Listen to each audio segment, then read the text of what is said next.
Üçbarçalıqdaki ən qaltısı pasiban zadi kim o?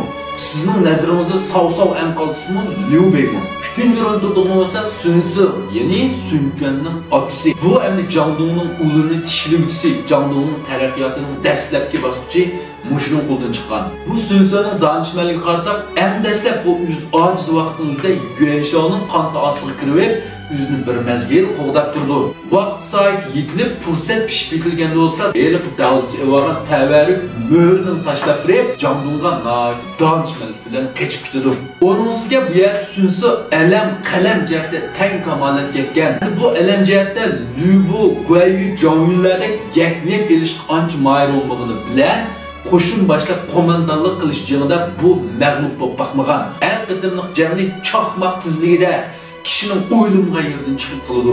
Afsus bunun ömrümü nəhayət qısıb qaldı. Undaqda bu yer Sünsini zat kim qasildi? Bunu bildirganlar yolun qıtırlanlar. İkinci röntürdüğünü olsa Sav. Bu üç parçalı qatır qıslarki Sav'ın pintozlarının nəhayət köp. Nurgullar bu Sav'ın bək yaxdırdı üçün. Ama Sav'ın ələm və qələm cəhət kamaliyeti tam yetken. Yani bunun ələm cəhət kamaliyeti yetişininki ispatı bu 20 yaş vaxtıdırlar alıp çevendazlar beğulu alğan. Dungjo təyirləyən, qaranlar, Dungjo təyirləyən alıb çevendazlar beği etkenlikinin özü ələm cəhət müxəli yoxur kamaliyet yetken. Elbette kim bunun kolası durgun leşker samurullar olgandan keyin bu pasiballık kısıl oldu. Bunun açıklık tepsi can kılıçının kıl sürürlük yok. Hem bunun danışmanlığını benim sözleşiminin muayet yok. Hem de Sav'ın danışmanlığına, rehberlik kabiliyetinin yukurluğuna, psikikisinin yaxşılığı koyun. Şuna bu, yeni bu intayın temkin, hakan buluşkan kılç aldırıp getingen bütün fırsatını pişip yitildirip, yüzünün oğluğa qalğan bu orun. Yani bu yerki Sav şundaq danışman turib g'alib qilolmasligi, jonni birlik keltirolmasligidagi muhim sabablarning birisi chiqqanim sababli deb o'ylayman. Bunun birisi Gojaning baldır o'lib ketishi. İkincisi olsa Simayning keyin o'tirib chiqishi. Navadi Goja baldır o'lib ketmay yoki Simayi bek kayni qolmay baldırab chirbiy urishdan burun o'tirib chiqqan bo'lsa, bu iş bunda qilishni natayint deyim. Simayi nimiş kechikib o'tirib chiqdi deyman deganda, çünkü Simayi o'tirib chiqqanda Sav chirbiy urishda dahshat mag'lub bo'lib bo'lgan, nurg'un dasmayisidan og'rilib qolgan. Ikkinchi muhimi Savning yeshimi bir yak berib qolgan. Ham bu vaqtning o'zida Liu Bei Sünkönlar qayta taraqqiy qilib ketgan. Shuning uchun bu yerda Sav kuch to'plab qaytadan bular bilan jang qilishga umr yetmaydi. Bundaqda savol, navbat Sav'ның ömrü 10 yıl uzatılgan bolsa, Sav canı birlik keltire alamdı. Birinci o'rindagisi olsa, hammalar bilib bo'ldinglar, Liu Bei, Liu Shuandir. Hem bu yerda Liu Bei qarnaqni talvadek saxta mehribon deb qilgan bilan bu intayın danışman.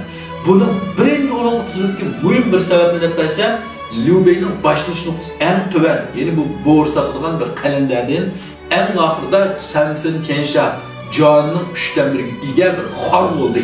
Oxirlash nuqtasi eng yuqori ma'lum. Endi bu Liu Bei'ning saxta mehribonlik emas, amaliyot intayın danışman, nayt jirahim ko'rar, gojus cho'ng deb qo'ymizmi buni? Endi bumi ömrünün oxirida bir kalvalik qilib, Lu Xunning qo'lida Jangdong'dan bo'lgan jangda dahshat mag'lub bo'ldi. Shuning bilan Bei'da qon o'lib ketdi. Endi buning mag'lub bo'lishini shu bayadadik birisi yeshining cho'ngib qolganligi, bu vaqtda fikil aqliy qobiliyati, jasurligi, rehberligi tövellaydi normal hodisa. İkinci muhim ish bu qatimliq jangga ya Zhao Yunni ya Zhuge Liangni etbamagan.